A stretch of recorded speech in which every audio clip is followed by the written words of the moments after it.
तो चलिए स्टूडेंट्स देखते हैं अब नेक्स्ट टॉपिक अपना। आज का जो टॉपिक है इसका नाम है षड दर्शन, है ना। चलिए तो अब षड दर्शन में हम लोग बढ़ते हैं आगे।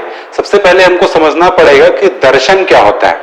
तो देखिए दर्शन जो है, अगर भारतीय दर्शन की बात करें तो इसको दो भागों में या दो वर्गों में बांट के पढ़ सकते हैं, हम लोग अध्ययन कर सकते हैं। एक होगा आस्तिक दर्शन और दूसरा होगा नास्तिक दर्शन।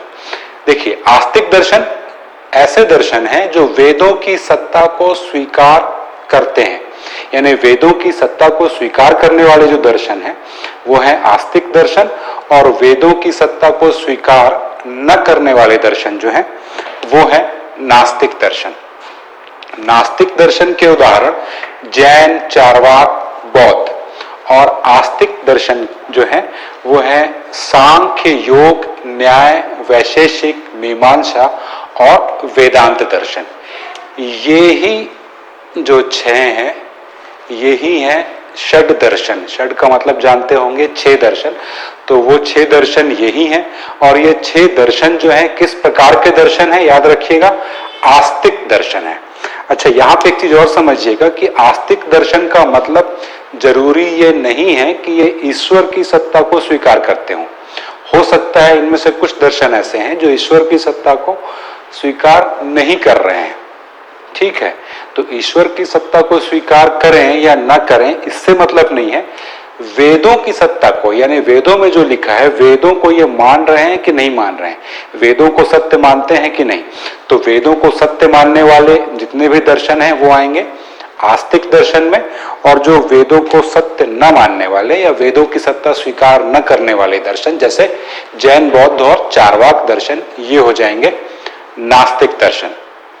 अच्छा एक चीज और समझिएगा, ये षड दर्शन जो हमने लिखा है सांख्य, योग, न्याय, वैशेषिक, मीमांसा और वेदांत, अगर मूल रूप से बात की जाए तो मूल रूप से ये तीन दर्शन ही हैं।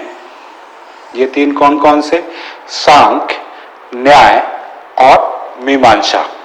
तो बाकी के जो बच गए योग, वैशेषिक और वेदांत, इनका उद्भव इन मूल दर्शनों से ही हुआ है। जैसे सांख्य से योग दर्शन, न्याय से वैशेषिक और मीमांसा से वेदांत दर्शन का उद्भव हुआ है। अब एक एक करके हम लोग समझते हैं। तो नंबर 1 पे चलते हैं अपन, सांख्य दर्शन, जो भारत का सबसे प्राचीन दर्शन है, ठीक, सबसे प्राचीन या प्राचीनतम दर्शन है भारत का।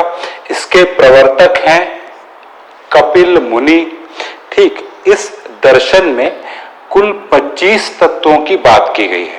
अब ये तत्व क्या है, तत्व कैसे समझ लीजिए कि ये संसार, ये ब्रह्मांड, ये किन किन तत्वों से मिलके बना है, तो ऐसे ये 25 तत्व मानता है।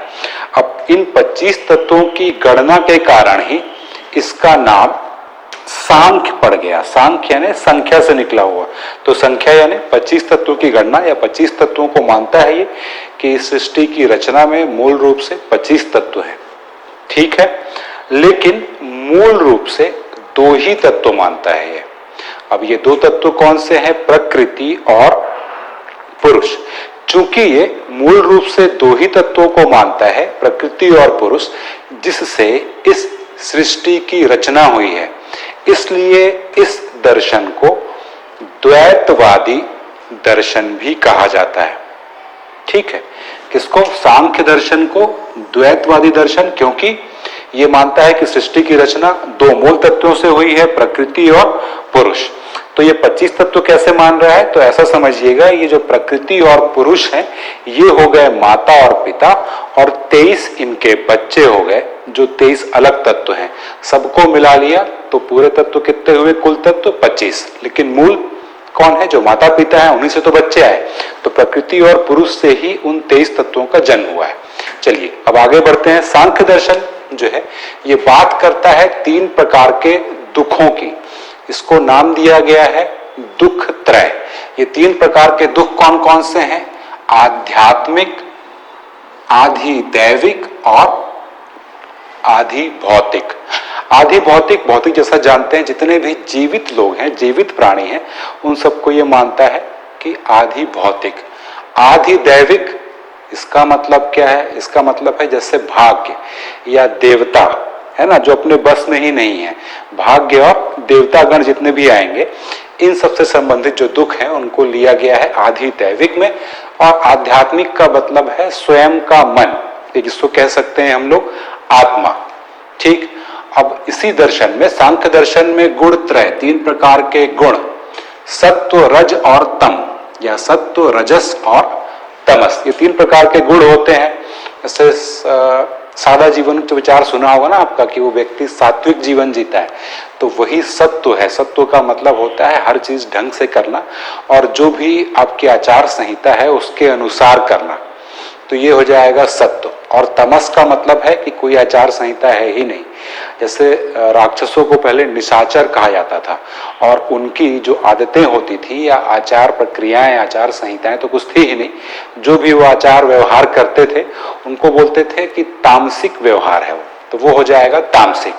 और रजस जो है ये दोनों के बीच का है, जैसे हम लोग, है ना, कभी कभी तो हम लोग सुबह उठ के ऐसा लगता है कि सब कुछ कर लेंगे, पूजा पाठ करके, सूर्य नमस्कार करके मुनि बन जाते हैं, और फिर शाम होते ही लगने लगता है कि कुछ तामसिक कर लिया जाए, मतलब किसी की खून भी कर सकते हैं या किसी के बारे में बहुत ही बुरा सोच लेते हैं। तो ये बीच वाली जो है ये रजस। ठीक है, तो 3 प्रकार के गुण कौन से हैं? सत्व, रजस और तमस। अभी जो सांख्य दर्शन कि जो मूलभूत बातें, ये जितनी भी बातें जो सांख्य दर्शन में की गई हैं, वो ईश्वर कृष्ण एक लेखक हैं, इनकी पुस्तक सांख्य कारिका में दी गई हैं। तो ये बुक याद रखिएगा, सांख्य कारिका, और इसके लेखक कौन है? ईश्वर कृष्ण। तो सांख्य दर्शन से संबंधित सभी बातें आपको इसमें मिल जाएंगी। अच्छा, जैसे ये बताया मैंने कपिल मुनि प्रवर्तक, तो इनमें जितने भी दर्शन आएंगे उनके जो प्रवर्तक होंगे उन्होंने भी कुछ ना कुछ लिखा होगा, तभी तो प्रवर्तक हैं।